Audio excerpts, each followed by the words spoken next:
93.0 FM.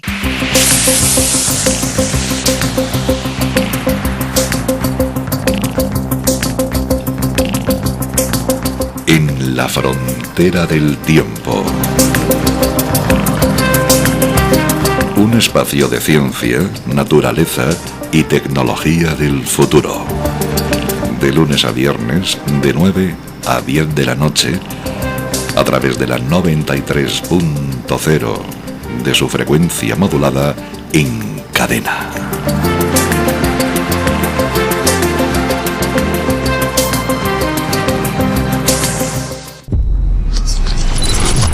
...93.0. Encrucijada. En el llamado Encrucijada, el Dr. Egon Cholakian revela verdades estremecedoras sobre el futuro próximo que no podemos ignorar. En este dirigido, el estimado Dr. Egon Cholakian desvela hechos asombrosos relacionados con el documental El Impacto, The Impact. Egon Cholakian expone la fuerza que pretende establecer un cuarto Reich en todo el mundo, revelando sus métodos y planes específicos para un futuro próximo. ¿Qué tan cerca está esta fuerza oculta de realizar estos planes? ¿Qué puede ocurrir en los próximos años que borre a más de 3.000 millones de personas de la faz de la Tierra? Resurgimiento mundial del nazismo. Nueva guerra civil en Estados Unidos, una guerra civilizacional. Y lo más importante, la amenaza de una catástrofe climática global. Si no se toman medidas decisivas, todo esto se convertirá en una realidad inevitable para la humanidad. ¿Cuánto tiempo le queda a la gente para evitar todo esto? ¿Y por qué el Dr. Egon Cholakian decidió apelar específicamente al presidente Putin?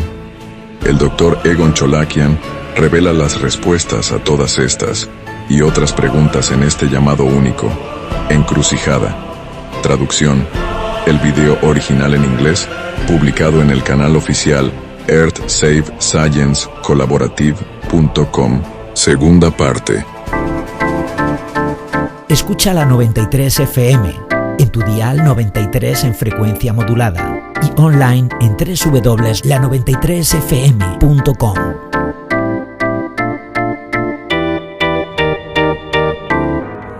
Dado que el documental El Impacto ya está a disposición del público y no hay vuelta atrás, ha llegado el momento de mantener una conversación sincera.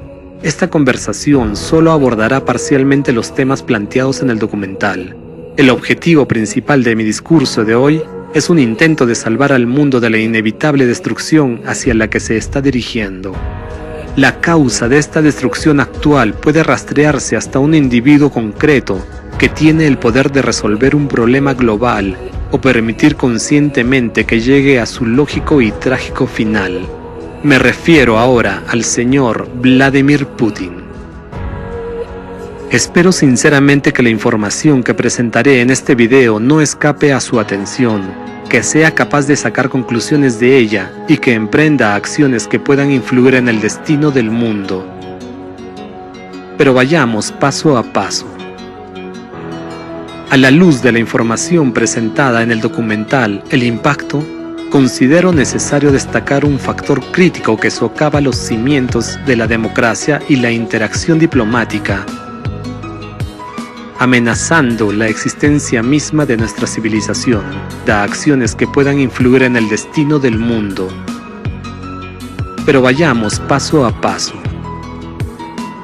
A la luz de la información presentada en el documental El Impacto, considero necesario destacar un factor crítico que socava los cimientos de la democracia y la interacción diplomática, amenazando la existencia misma de nuestra civilización. En este momento crucial de nuestra historia común, con la amenaza climática que se cierne sobre nosotros, la eliminación de todos los obstáculos a la cooperación pacífica entre países es de vital importancia. Sin embargo, nos enfrentamos a una realidad profundamente preocupante: el resurgimiento de la ideología nazi, sus métodos y prácticas en el mundo moderno.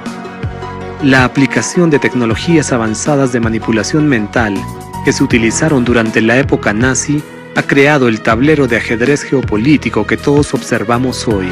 Como analizaron con precisión los creadores del documental El Impacto, el ritmo actual de los acontecimientos sugiere que pronto podríamos asistir al rápido e irreversible colapso de la libertad y la democracia.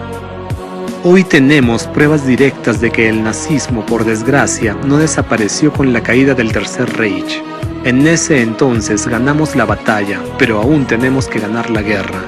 Con profunda preocupación debo constatar el hecho de que la metodología y las prácticas del nazismo han persistido hasta nuestros días, transmitidas directamente a través de las actividades de personas y organizaciones concretas.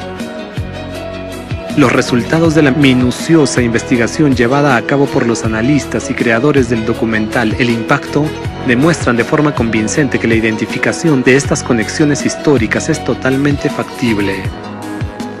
Además, la investigación internacional a gran escala que se está llevando a cabo actualmente ya está dando resultados concretos. Permite identificar a los responsables de introducir las prácticas y la ideología nazi en el mundo moderno, aunque sea de forma encubierta o modificada. Este proceso es de suma importancia porque la amenaza del nazismo no solo socava los cimientos de la cooperación internacional y la paz, sino que también pone en peligro los principios mismos de humanidad, igualdad y justicia por los que nuestros predecesores pagaron un precio exorbitante. Es absolutamente inaceptable que durante este periodo de desafíos sin precedentes para toda la humanidad, ciertas fuerzas continúen con sus actividades inhumanas. Mientras el mundo entero se tambalea al borde del abismo, estas fuerzas hostiles socavan deliberadamente nuestros esfuerzos colectivos por salvar el planeta. Por lo tanto, nos enfrentamos a una tarea urgente y crucial, dado que los representantes del llamado anticultismo global, que ocupan puestos clave en diversas estructuras, siguen ejerciendo una influencia encubierta pero significativa en los procesos de toma de decisiones y en la formación de la opinión pública. Es necesario tomar medidas para limitar su capacidad de influir en la política global y en la sociedad en su conjunto. Solo eliminando esta influencia oculta podremos avanzar para abordar el problema más urgente, que es la amenaza del colapso climático y la posible extinción de toda la humanidad. En la situación actual, como estoy directamente involucrado en la investigación de las actividades de la red del anticultismo global y al mismo tiempo profundamente informado sobre la rápida escalada de la amenaza climática y sus verdaderas causas, considero un deber y un honor explicar y transmitir algunos de mis pensamientos al público, a figuras influyentes específicas y representantes del anticultismo global, que, como sé con certeza, están siguiendo de cerca mis discursos públicos. El discurso de hoy será significativamente diferente de los anteriores, ya que a la luz de la información revelada, ahora tengo la oportunidad de hablar abierta y directamente, llamando a las cosas por su nombre. Este nuevo nivel de transparencia permitirá una comunicación más clara sobre los retos a los que se enfrenta la comunidad mundial. Espero sinceramente que el mensaje que hoy transmito sea un mensaje de paz, un catalizador de cambios significativos y un paso hacia el establecimiento de un diálogo intergubernamental constructivo para hacer frente a la inminente amenaza climática. Como se detalla en el documental El Impacto, en la actualidad, los portadores de la ideología y los métodos nazis han hecho su refugio en Rusia, transformando gradualmente este país en una semblanza de la Alemania nazi. Estos procesos ocurren de forma encubierta, pero todos hemos observado sus consecuencias en las últimas 3 décadas. Ante todo, se manifiestan como transformaciones en diversas esferas de la sociedad dentro de la propia Rusia. A partir de 1993, observamos tendencias que indican la formación de un totalitarismo y un nacionalismo incipientes dentro de Rusia. Estas tendencias se intensificaron a partir de mediados de la década de 1990 y siguieron creciendo. Hoy en día tenemos pruebas objetivas y fundamentos sustanciales para afirmar que todos los signos del fascismo y su forma extremadamente radical, el nazismo, ya se están aplicando en la práctica en Rusia. Ahora me gustaría profundizar en algunos de estos signos. El primero es el antidemocratismo y las violaciones sistemáticas de los derechos humanos, como el derecho a la libertad de expresión, la libertad religiosa y la libertad de reunión. El documental El Impacto presentó numerosos ejemplos de tales violaciones en Rusia. Otro peligroso signo de fascismo que allana el camino para legitimar la arbitrariedad estatal y violar los derechos fundamentales de los ciudadanos es el desprecio y la violación de las normas y principios del derecho internacional. Según las enmiendas a la Constitución rusa, aprobadas el 14 de marzo de 2020, se estableció la supremacía de la Constitución rusa sobre el derecho y los tratados internacionales. Como resultado, los ciudadanos rusos han quedado efectivamente aislados del sistema global de protección de los derechos humanos y las libertades democráticas. También cabe destacar el aumento sin precedentes de la influencia del aparato coercitivo de Rusia, la policía y los servicios de seguridad. Inicialmente destinadas a proteger a los ciudadanos y mantener el orden público, estas estructuras se han transformado desde entonces en instrumentos de represión política. Realizan allanamientos y detenciones sin fundamento legal suficiente. Violan el derecho a la intimidad de los ciudadanos, abusan de su autoridad, recurren a la fuerza excesiva e incluso practican la tortura y la eliminación de disidentes. La escala de estas represiones ha alcanzado niveles sin precedentes. Se detiene a ciudadanos no solo por participar en protestas pacíficas, lo que sí constituye una flagrante violación de los derechos humanos básicos, sino también por actividades realizadas en Internet. Se persigue a personas por suscribirse a grupos de la oposición en las redes sociales e incluso por hacer comentarios en publicaciones que critican al gobierno. Estas acciones de las autoridades tienen un objetivo evidente: intimidar a la población y reprimir cualquier manifestación de disidencia o crítica. Así, las fuerzas del orden en Rusia se han convertido en un monstruo que devora la libertad y la dignidad de los ciudadanos. Siembran el terror y contribuyen al fortalecimiento del régimen totalitario. Estos métodos de control y represión son un reflejo de los utilizados por el nazismo. Durante la Alemania nazi, el régimen gobernante ejercía un control exhaustivo sobre todas las esferas de la vida social a través de los escuadrones de protección de las SS y la Gestapo, la policía secreta del Estado subordinada a ellos. En la actualidad, nos preocupa profundamente observar cómo las fuerzas del orden y los servicios de seguridad rusos, a saber, el Ministerio del Interior MVD y el Servicio Federal de Seguridad FSB, están adquiriendo rasgos y poderes similares a los de la Gestapo y las SS. La escala de control e influencia que estas estructuras ejercen sobre todos los aspectos de la vida de los ciudadanos ha alcanzado proporciones colosales. Sus funciones y métodos de actuación, como el ejercicio del control político y la supresión de la oposición, la identificación y persecución de los llamados enemigos del Estado, y la realización de represiones y ejecuciones extrajudiciales, se asemejan cada vez más a las infames prácticas de las SS y la Gestapo. De hecho, estamos asistiendo a la formación de un análogo moderno de estos cuerpos represivos en Rusia, adaptado a las realidades del siglo XXI. Simultáneamente, se está produciendo una rápida degradación del sistema judicial independiente en Rusia. Cada vez con más frecuencia, las decisiones judiciales no se basan en los hechos, las pruebas y la letra de la ley, sino en instrucciones directas de representantes del Poder Ejecutivo, la Fiscalía General e incluso el círculo cercano del jefe de Estado. Se trata de una violación flagrante del principio constitucional de separación de poderes y de la independencia del Poder Judicial.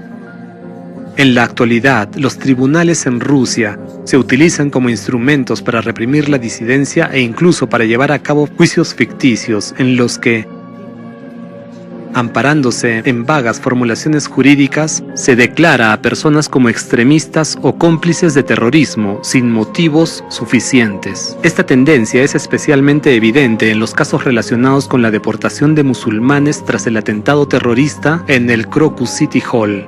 Los tribunales demuestran parcialidad e injusticia, haciendo caso omiso a los derechos humanos fundamentales y los principios de justicia. El caso más ilustrativo de esta justicia selectiva en la que las autoridades judiciales se vieron presionadas por la administración presidencial fue el juicio contra la organización Alatra. Durante el proceso judicial contra Alatra en Rusia, fuimos testigos de una flagrante falsificación de pruebas, una evidente manipulación de materiales y una presión sin precedentes sobre los jueces por parte de ciertos representantes de la administración presidencial. En ausencia total de pruebas objetivas, las acusaciones se inventaron literalmente de la nada. Posteriormente, las actividades de la organización Alatra fueron prohibidas ilegalmente en Rusia. A continuación, fuimos testigos de detenciones ilegales, allanamientos injustificados e invasiones de domicilios bajo pretextos inventados. Resulta especialmente lamentable que las víctimas de estas represiones sean ciudadanos respetuosos con la ley, verdaderos patriotas de su país, personas que realmente se preocupan por el futuro de su estado y que podrían contribuir de forma inestimable a su desarrollo, están siendo literalmente perseguidas y privadas de sus derechos y libertades constitucionales. Estas purgas no son sino manifestaciones del nazismo moderno. Los regímenes fascistas también se caracterizan por la ausencia de pluralismo de opinión en los medios de comunicación, el control de los mismos, una estricta censura ideológica y una poderosa propaganda estatal. Lo que observamos hoy en Rusia va mucho más allá de la censura ordinaria y representa un intento de control total del campo informativo del país. Los medios de comunicación rusos independientes están sometidos a presión, se les tacha de agentes extranjeros y organizaciones extremistas, lo que equivale en la práctica a prohibir sus actividades. La censura en las redes sociales se intensifica cada día y se prohíben plataformas que el Estado no puede controlar completamente. Un ejemplo especialmente ilustrativo es la reciente prohibición de la plataforma Rumble en Rusia. Esta decisión no se tomó por consideraciones de seguridad nacional u orden público, sino únicamente porque la plataforma se negó a bloquear el canal de la organización Alatra, que publica previsiones con base científica sobre el cambio climático, incluidos pronósticos sobre el futuro empeoramiento de la situación climática en la propia Rusia.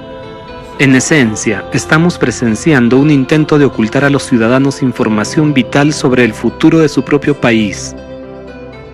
Quiero expresar mi más sincero respeto por el director general de Rumble, Chris Pavlovsky, quien, a pesar de la amenaza de perder un vasto mercado, se mantuvo fiel a los principios de la democracia y la libertad de información. Su negativa a censurar injustamente a una organización que no había violado ninguna ley es un ejemplo de firme compromiso con los valores democráticos fundamentales y de defensa intransigente de los derechos y libertades inalienables de los ciudadanos. Lo que hay que destacar en esta situación es que una reputada empresa internacional fue prohibida instantáneamente en Rusia en el momento en que se negó a cumplir las exigencias de las autoridades y a actuar en contra de los principios de libertad de expresión e intercambio abierto de información. Este incidente no es solo una llamada de atención, es más bien una señal de alarma que anuncia la muerte de la libertad de expresión en Rusia. Estamos presenciando la transformación de una sociedad antes abierta en un sistema cerrado en el que el Estado es el único que determina qué información es accesible a los ciudadanos. Cada vez vemos más injerencias estatales sin precedentes en la educación, la cultura, la ciencia, el deporte, la economía, la conciencia histórica e incluso en la vida privada de los ciudadanos de Rusia, bajo la apariencia de nobles eslóganes sobre la preservación de las tradiciones y los valores familiares. La vida cotidiana está cada vez más regulada. Se está formando un culto a la personalidad en torno al líder del Estado, que es un signo directo de fascismo. Por supuesto, el culto a Putin en Rusia no es tan fuerte como lo fue en su día el de Hitler o Stalin. Aún así, la imagen del presidente Putin se eleva sistemáticamente al rango de símbolo nacional. En el discurso público se forma la noción de inviolabilidad e infalibilidad del líder. Sus palabras se toman como verdad absoluta y su papel se presenta como indispensable para la propia existencia del Estado. El eslogan «Rusia existe gracias a Putin.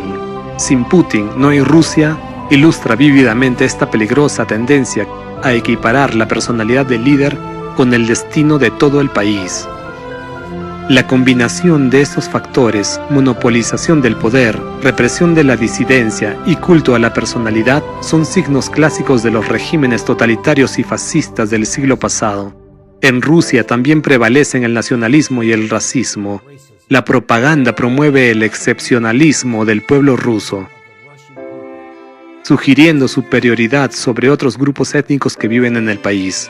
En este contexto, la xenofobia hacia los inmigrantes va en aumento, dejando un rastro de violencia, discriminación y flagrantes violaciones de la ley. Las personas que practican el Islam viven en un miedo constante, convirtiéndose en blanco de agresiones sin control.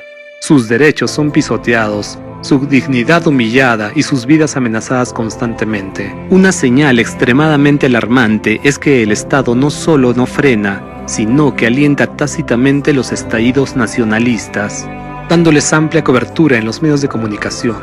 Una política así puede tener consecuencias catastróficas. Hoy en día, especialmente tras los atentados terroristas en el Crocus City Hall y en el Dagestán, las tensiones en la sociedad rusa han alcanzado un punto crítico y la más mínima chispa podría provocar una explosión de proporciones sin precedentes. La situación se calienta día a día y observamos con profunda preocupación que se dan todos los requisitos previos para encender un conflicto interreligioso entre cristianos y musulmanes. Otro signo esencial del fascismo es la creación de una imagen enemiga y la militarización del país.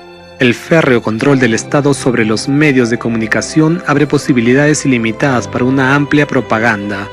No es infundado afirmar que la maquinaria propagandística en Rusia ha alcanzado tal nivel de eficacia que puede rivalizar con la infame propaganda alemana de la época del Tercer Reich. En Rusia presenciamos un escenario clásico de desarrollo de la ideología fascista, uno de cuyos elementos clave es la creación de una imagen de enemigo exterior. Se cultiva sistemática y deliberadamente la atmósfera de una fortaleza asediada. Se inculca constantemente a la población la idea de que un occidente hostil ha rodeado a Rusia y está listo para atacar en cualquier momento. Esta retórica se tambalea al borde de la teoría de la conspiración, pero tiene objetivos muy concretos y peligrosos. Esta propaganda no es casual. Tiene dos objetivos principales. En primer lugar, sienta las bases para la formación de un patriotismo radical entre la población, basado en la dicotomía de nosotros contra ellos. Se trata de una técnica clásica de la ideología fascista destinada a unir a la nación en torno a un líder autoritario frente a una amenaza externa percibida. En segundo lugar, y quizás aún más peligroso, esta retórica se utiliza para justificar la amplia militarización del país y preparar a la opinión pública para la expansión militar a los estados vecinos independientes. En Rusia se cultiva activamente el culto a la guerra. Se inculca insistentemente a la población la idea de la inevitabilidad e incluso la convivencia de una batalla final, creando una necesidad artificial de victorias militares. Se forma y promueve activamente la ideología basada en el concepto de la gran misión liberadora del pueblo ruso. Se hace creer a los ciudadanos en la necesidad de defender los llamados valores rusos y el propio derecho de Rusia a existir. El aspecto más peligroso de esta política es la transformación del patriotismo en su forma agresiva y militarista.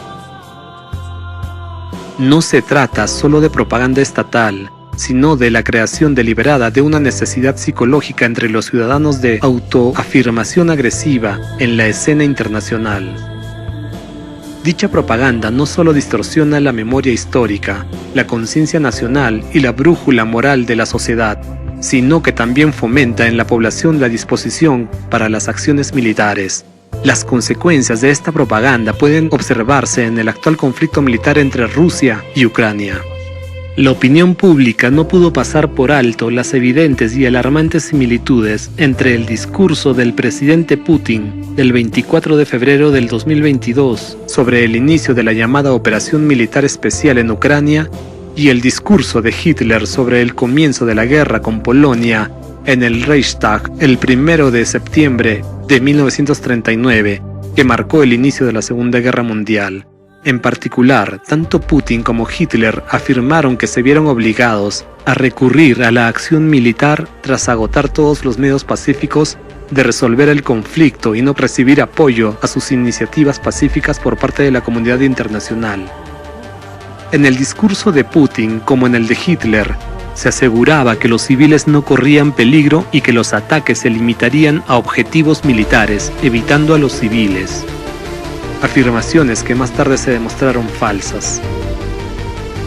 Tanto Putin como Hitler negaron la legitimidad histórica del Estado vecino, reclamando la pertenencia histórica de sus tierras a su propio país. Por último, ambos aseguraron falsamente que no tenían intenciones de ocupar los territorios del país vecino. Los paralelismos son tan evidentes que no pueden ignorarse.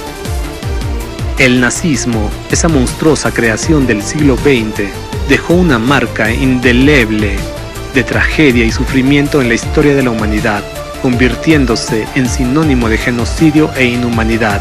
Sin embargo, aquí, en el siglo XXI, nos horroriza ver cómo los medios de comunicación rusos justifican abierta y cínicamente la necesidad del genocidio del pueblo ucraniano. Al igual que en los oscuros días de la Alemania nazi, vuelven a oírse afirmaciones infundadas sobre la falta de sustancia civilizacional de los ucranianos. Esta retórica es una réplica exacta de la propaganda nazi, que negaba el derecho de la existencia de naciones y culturas enteras. Es crucial comprender que los ejemplos de política estatal presentados no son medidas aisladas ni espontáneas. Por el contrario, son elementos de una estrategia sistemática y coherente, cuyo último objetivo es la restricción gradual de los derechos y libertades de los ciudadanos. Se trata de una etapa intermedia en el camino hacia la supresión total de las libertades civiles y el establecimiento de un control estatal total sobre las personas. No podemos ignorar los paralelismos históricos, tomando en cuenta que tales tácticas fueron utilizadas en su día por Adolf Hitler para establecer un régimen totalitario en Alemania. Tras el inicio del conflicto militar entre Rusia y Ucrania, muchos medios de comunicación pro-ucranianos adoptaron la retórica de que había demasiadas similitudes entre las acciones del presidente Putin y la secuencia de acciones llevadas a cabo por Hitler. Comenzaron a comparar activamente el régimen ruso moderno con el régimen nazi. Pero por desgracia, nadie abordó este tema con la debida seriedad, convirtiéndolo en otra propaganda y guerra informativa. Además, se cometió un grave error al centrar todas las acusaciones únicamente en el presidente Putin. Este enfoque no solo es ineficaz, sino también potencialmente peligroso, ya que esto pasa por alto a quienes están realmente detrás de la creación de la forma moderna del nazismo, a quienes operan en la sombra, manipulando no solo a la sociedad, las fuerzas del orden y los órganos judiciales dentro de Rusia, sino también al propio líder del Estado. Hay razones de sobra para creer que el propio presidente Putin se ha convertido en el blanco de manipulaciones psicológicas encubiertas, llevadas a cabo por representantes del anticultismo global. Los sofisticados métodos de propaganda, la distorsión de los hechos históricos y la manipulación de la verdad histórica mediante la codificación de rompecabezas actúan no solo sobre la población, las fuerzas del orden y las estructuras militares, sino también sobre los altos dirigentes del país. Es muy probable que el presidente Putin no se tome en serio los paralelismos establecidos entre su política y el régimen nazi alemán.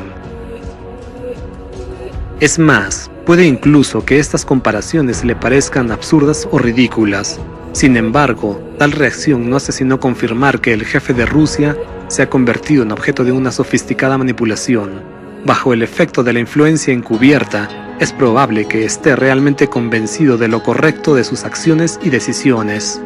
La trágica ironía reside en el hecho de que, al rechazar las comparaciones con el régimen de Hitler, el presidente Putin está siguiendo en realidad el mismo camino.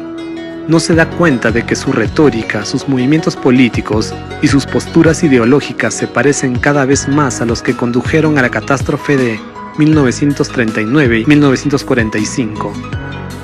En la actualidad, Rusia se parece mucho a la Alemania de preguerra de 1939. Entonces, ¿quiénes son los verdaderos portadores y defensores de la ideología, los métodos y las prácticas del nazismo en la Rusia moderna? ¿Quién, operando en estrecha proximidad con el líder del país, está transformando metódica y deliberadamente el Estado en una semblanza del régimen que la humanidad juró no permitir nunca más?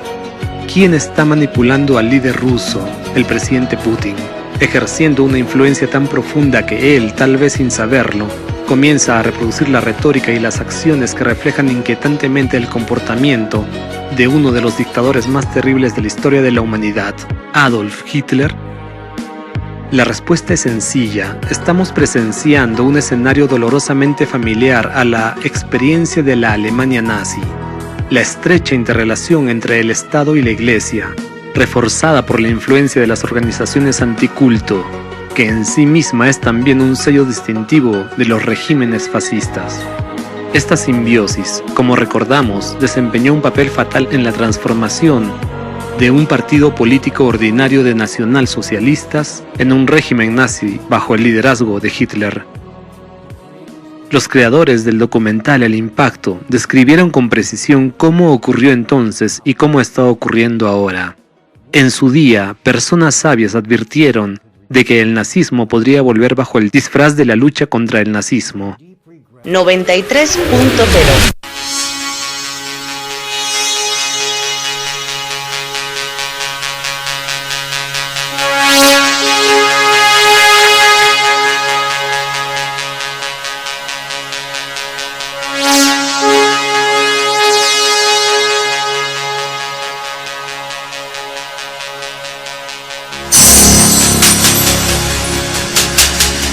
En la frontera del tiempo. Un espacio dirigido y presentado por ella. En la 93.0 FM.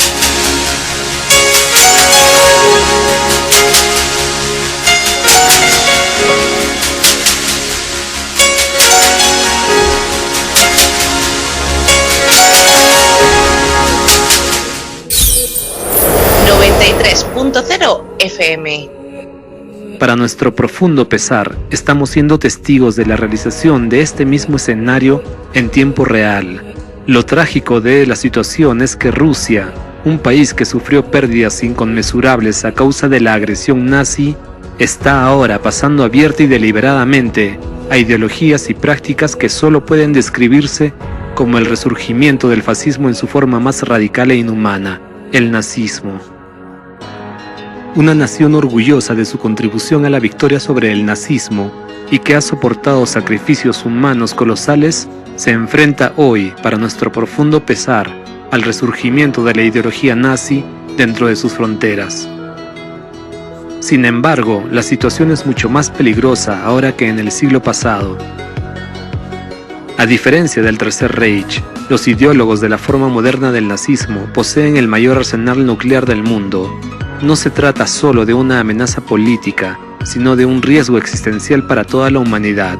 En el contexto de una crisis climática creciente, el uso de armas nucleares podría ser un paso catastrófico, que aceleraría el advenimiento de consecuencias irreversibles para nuestro planeta. Corremos el riesgo de destruir el mundo mucho antes de lo que pronostican incluso las predicciones climáticas más pesimistas. Por lo tanto, es imperativo encontrar formas de neutralizar la amenaza de esta nueva forma de nazismo, de erradicar la ideología del odio y la superioridad antes de que sea demasiado tarde. No podemos permitirnos repetir los errores del pasado. El costo de la inacción hoy podría ser inconmensurablemente más alto que nunca antes en la historia de la humanidad. Sobre la base de los hechos anteriores, solo puede extraerse una conclusión.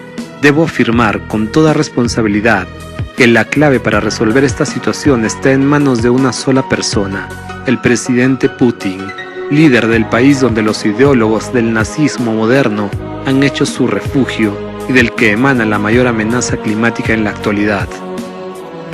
Debido a su posición e influencia únicas, tiene la capacidad excepcional de tomar medidas decisivas para eliminar los obstáculos que dificultan la consolidación vital entre los estados del mundo. Solo así podrán darse los pasos necesarios para allanar el camino de la cooperación mundial en la lucha contra la amenaza climática. Reconociendo la gravedad del momento, considero necesario dirigirme abierta y públicamente al presidente Putin. Señor Putin, hoy me dirijo a usted como jefe de Estado, como político experimentado, como oficial y sobre todo como ser humano. Ahora, cuando la situación está en su punto crítico, la simple comprensión humana puede ser la última oportunidad de preservar el futuro de este planeta. Por eso le hablaré con la mayor franqueza posible. Le ruego que disculpe cualquier arrebato emocional en mi discurso. Estoy seguro de que usted, más que nadie, entiende lo que significa asumir la responsabilidad de las vidas de millones de personas y tomar decisiones en las que el más mínimo error puede tener consecuencias catastróficas. Ante todo, le insto a que despierte y vea lo que está ocurriendo en su país. Si usted es una persona que se basa en los hechos, entonces mire los hechos. Hay una serie de signos claramente definidos de fascismo conocidos por la comunidad mundial, incluido usted. La lista no es muy larga. Sin embargo, todos estos signos se vienen manifestando claramente en el país bajo su liderazgo desde hace mucho tiempo.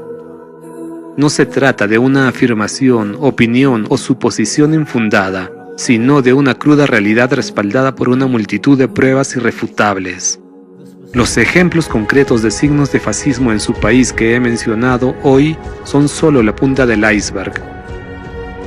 Me he abstenido intencionadamente de ahondar en todos los detalles para no sobrecargar mi monólogo. Estoy seguro de que usted, como líder de una gran nación, disponga del discernimiento suficiente para reconocer por sí mismo estas alarmantes tendencias.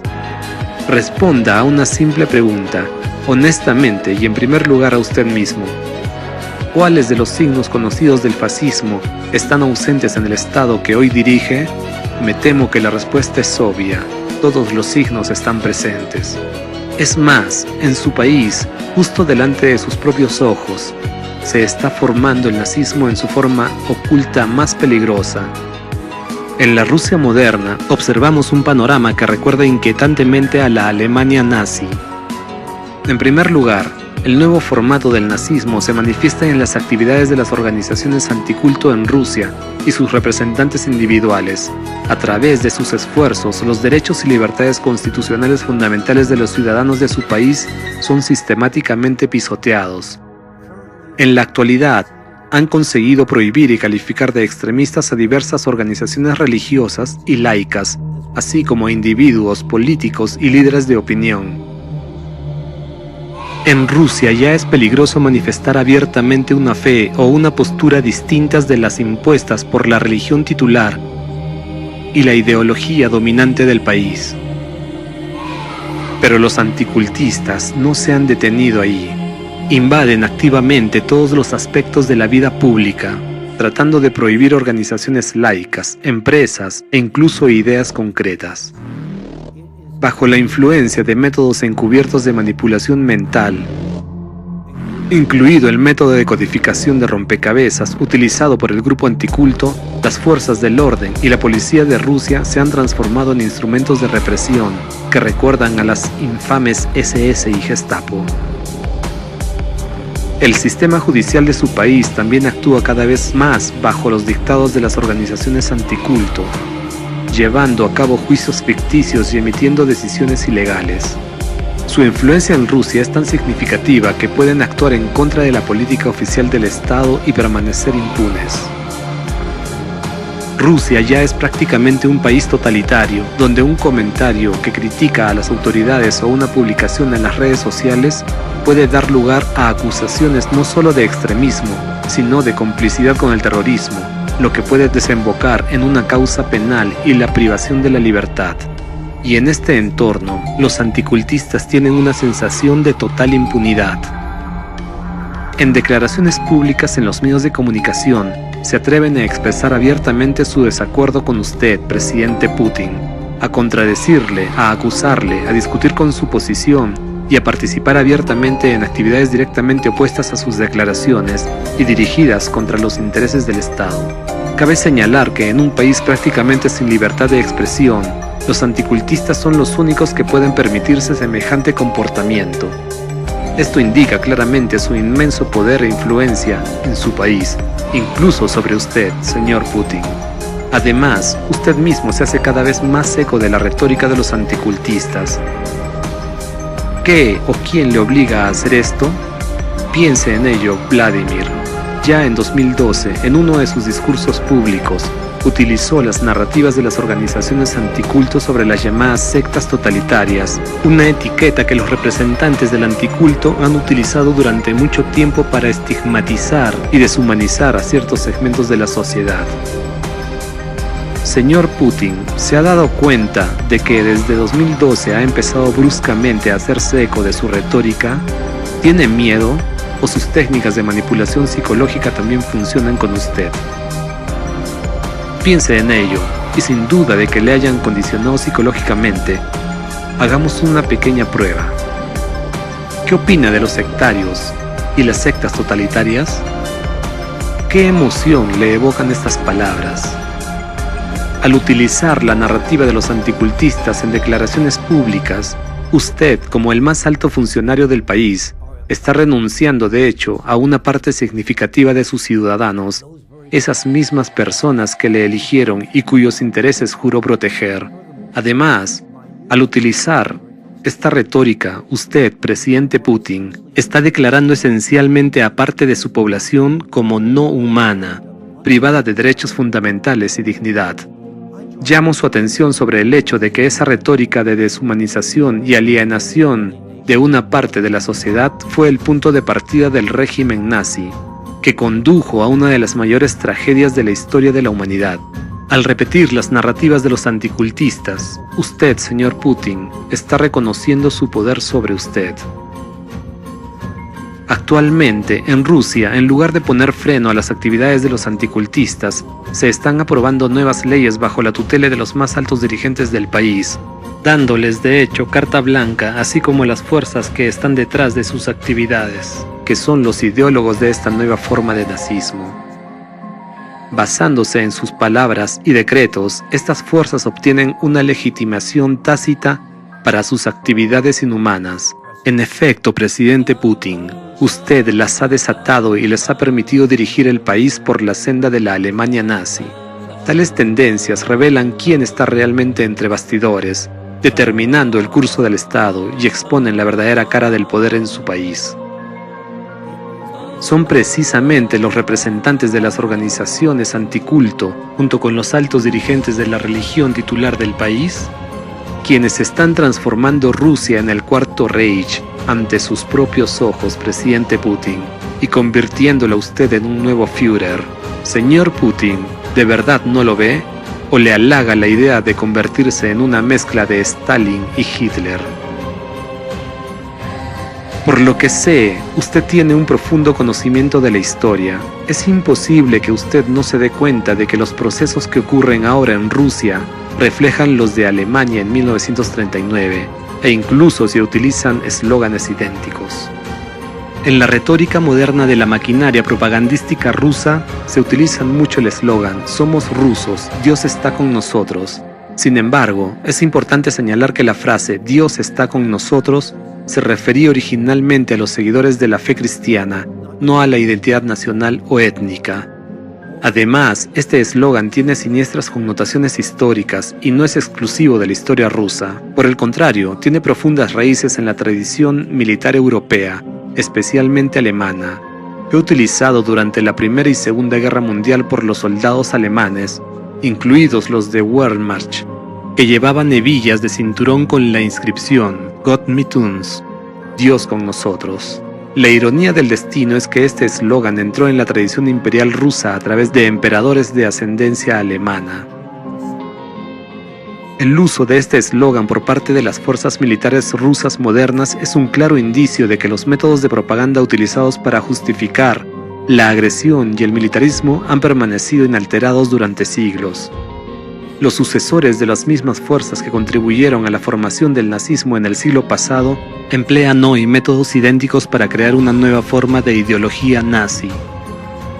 Fue mediante el uso de estos métodos de eficacia probada como los nazis de principios del siglo XX conquistaron la sociedad alemana. Se trataba de una sociedad de personas libres, disciplinadas y muy educadas, que ya habían dado al mundo descubrimientos científicos pioneros, magníficas obras de arte y logros civilizacionales. Sin embargo, el nazismo, o más exactamente en este contexto, el anticultismo, inculcó gradualmente una forma radical de patriotismo en la sociedad alemana, convirtiendo a estos individuos altamente intelectuales y educados en monstruos brutales. Primero se llenaron de patriotismo, y luego se convirtieron en fascistas y nazis. Precisamente del mismo modo, la sociedad de su país está siendo transformada hoy en nazis, señor Putin. Puede que usted no lo vea desde dentro, igual que los alemanes no lo vieron en su momento. Creían que actuaban de forma absolutamente correcta, les mentían. A Hitler le mintieron los que estaban cerca de él, los representantes del anticultismo, cuyos seguidores hoy están a sus espaldas y le mienten precisamente de la misma manera. A diferencia de la sociedad alemana, la rusa tiene una mentalidad monárquica, caracterizada por un fuerte culto a la personalidad del gobernante y una gran tendencia al servilismo al monarca como figura sagrada con derecho divino al poder. Esta es la razón por la que el nazismo, resurgente moderno, establece tan rápida y fácilmente su poder en su país. Señor Putin, ¿por qué no ve cómo le están convirtiendo en un Führer? Sus colaboradores más cercanos no dejan de convencerle de la existencia de un deber superior con significado sagrado. Los principales líderes religiosos del país están creando deliberadamente un aura de mesianismo y propósito divino a su alrededor. Ya en 2001, un alto jerarca eclesiástico describió su nombramiento, presidente Putin, como la gracia de Dios. Hoy, esta tendencia ha alcanzado proporciones sin precedentes. Existe una sacralización manifiesta de su imagen como líder del Estado. Su autoridad se presenta como otorgada directamente por Dios y su imagen se posiciona como el gobernante de la Santa Rusia. Una figura clave en la creación de este aura de su estatus elegido es un antiguo agente de la KGB, hombre de negocios, multimillonario y actual líder religioso nominal de la Iglesia Ortodoxa rusa, Kirill Gundayev, que ostenta el título de patriarca. Aunque el señor Gundayev es una figura religiosa de la Iglesia Ortodoxa cristiana, en realidad actúa como una figura política que promueve activamente una agenda militarista. Utiliza regularmente un lenguaje y unos argumentos que hacen eco de la retórica de los predecesores de los anticultistas modernos que desempeñaron un papel vital en el desarrollo de la ideología nazi en el pasado. Señor Putin, recuerde al menos cómo el patriarca Kirill, en su orientación para usted en este año 2024, afirmó abiertamente que la amabilidad puede ser un punto débil para las personas en el poder. También justificó la adopción por parte de la autoridad de decisiones severas, aunque impliquen sacrificios, señalando que tales decisiones nunca han sido condenadas por la Iglesia. En primer lugar, esta postura no solo contradice los principios fundamentales de las enseñanzas cristianas sobre la misericordia y la compasión, sino que sirve de justificación directa de la militarización y la política exterior agresiva. En segundo lugar, ¿sabe usted que esta retórica del patriarca Kirill repite casi textualmente los argumentos del pastor protestante Walter Künneth, antisemita y una especie de anticultista de la Alemania nazi? Künneth, al igual que el patriarca Kirill, instaba a la Iglesia a no interferir con el Estado en el uso de la fuerza, utilizando la metáfora de la espada como símbolo del poder del Estado. Compare usted mismo, señor Putin. El patriarca Kirill, en su orientación a Vladimir Putin en 2024, dijo: «La bondad es ese punto débil que a veces impide a las personas en el poder recorrer el camino de su vida con dignidad. El jefe de Estado debe tomar a veces decisiones fatídicas y formidables, y si esa decisión no se toma, las consecuencias pueden ser extremadamente peligrosas para el pueblo, pero estas decisiones casi siempre implican sacrificios, y estas decisiones nunca han sido condenadas por la Iglesia». Walter Künneth, en su libro Die Nation vor Gott, la nación ante Dios afirmó: la Iglesia sabe que el Estado debe empuñar la espada. Este deber significa firmeza y rigor. La Iglesia no puede ni quiere impedir que el Estado cumpla con este deber. ¿Ve lo parecidas que son estas afirmaciones? Una se dice en el contexto de su gobierno y la otra en el contexto del gobierno de Hitler y su uso de métodos nazis brutales e inhumanos. Semejante retórica, especialmente si procede de líderes religiosos, proporciona una justificación ideológica para los crímenes más horrendos contra la humanidad. Además, la Iglesia Ortodoxa Rusa, IOR, ha tomado recientemente medidas que no solo contradicen los principios fundamentales del cristianismo, sino que contribuyen activamente a la escalada del conflicto militar. Como probablemente sepa, señor Putin, la Oficina Administrativa del Patriarcado de Moscú emitió recientemente una directiva que obliga a todos los sacerdotes a recitar diariamente una oración que pide abiertamente a Dios la victoria de las armas rusas. Esta oración contiene afirmaciones falsas de que Rusia fue atacada con el objetivo de dividir y destruir a su pueblo unido, lo que contradice claramente la realidad. Es profundamente preocupante que este sea el primer documento oficial que regula el apoyo intraeclesiástico a la guerra. Los sacerdotes que se nieguen a recitar esta oración pro-guerra y anticristiana son expulsados. Ya hay un caso conocido en el que un sacerdote fue expulsado simplemente por expresar la opinión de que las oraciones deben ser por la paz, no por la victoria en la guerra. En la Rusia moderna, los sacerdotes están siendo expulsados basándose en los mismos criterios utilizados en la Alemania nazi durante la época de Hitler. Aquellos que no apoyaban a Hitler y la ideología que le impusieron los anticultistas de aquella época fueron despojados de su estatus de clérigos. Ahora, los clérigos son expulsados por no apoyarle a usted y supuestamente a su ideología. Pero esta ideología le ha sido impuesta por los mismos anticultistas. Entonces, ¿el poder y la ideología de quién defienden realmente? ¿Qué opina usted, señor Putin?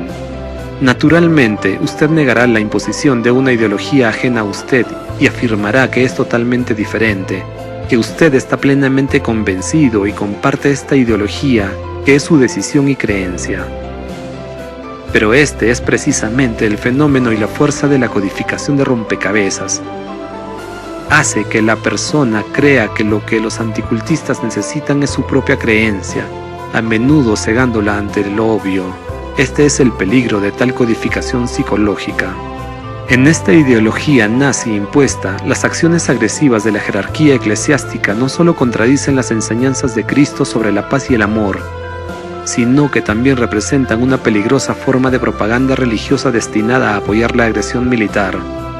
La militarización de la religión y el uso de la fe para justificar la agresión y reprimir la disidencia son signos claros de la fascistización del régimen.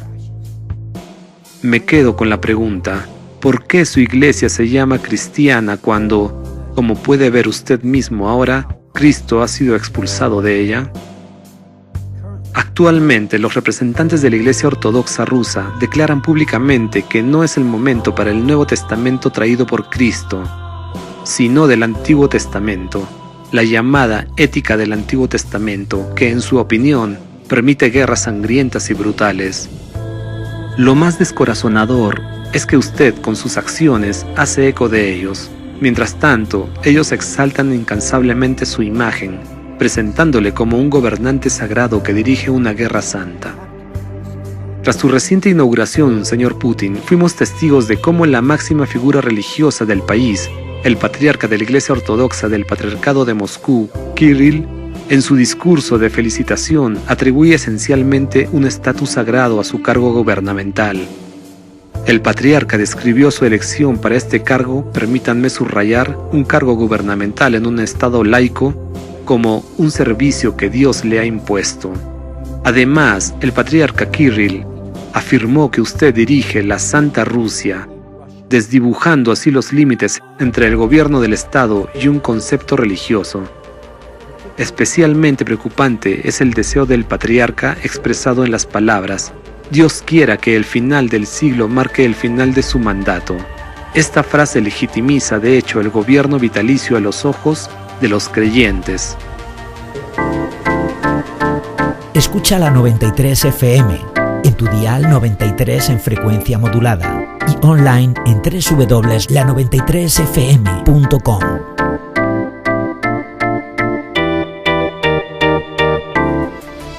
Encrucijada. En el llamado Encrucijada, el Dr. Egon Cholakian revela verdades estremecedoras sobre el futuro próximo que no podemos ignorar. En este dirigido, el estimado Dr. Egon Cholakian desvela hechos asombrosos relacionados con el documental El Impacto, The Impact. ¿Qué puede ocurrir en los próximos años que borre a más de 3.000 millones de personas de la faz de la Tierra? Continuación en el programa siguiente. 93.0 FM. ¿Cuánto más hará falta el sermón del poder del amor? ¿Cuántas veces se invoca a la paz y a la conciliación? ¿Cuánto tiempo invertido en forjar una idea del respeto? Que una vida siempre importe más que suntuosos objetos. ¿Cuántos más libros, audios, películas son necesarios? Alertando del mismo destino de los dinosaurios. Y otras guerras que nuevas catástrofes, cuanto más crueles. Como masa de nuevos Caínes sintiéndose Abeles. Cuanto más, cuanto más. Abismos, dilemas sustanciales de un sistema que acepta el rey Midas de una humanidad suicida. Luego parece tan pequeño, pero a veces por efecto dominó se esparce, expande y crece y alumbra, blanquea toda justa y nueva idea donde ingenio y rendimiento favorezcan nacimiento. Comienza conmigo, que mi abrazo sea tu abrigo. No hay ganador si muere el mar.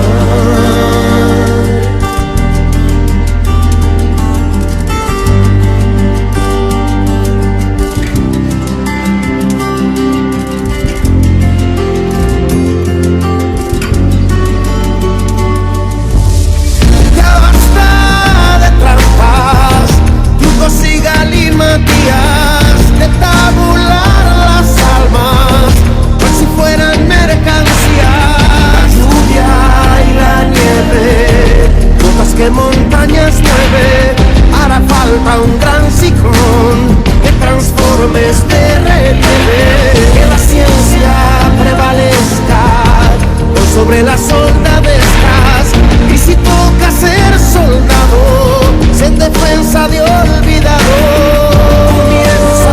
Conmigo, que mi abrazo sea tu abrigo. No hay ganador si muere el mar.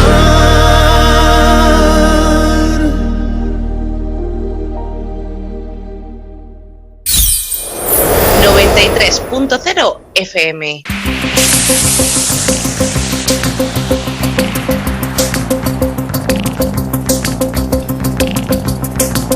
En la frontera del tiempo. Un espacio de ciencia, naturaleza y tecnología del futuro. De lunes a viernes, de 9 a 10 de la noche, a través de la 93.0 de su frecuencia modulada en cadena.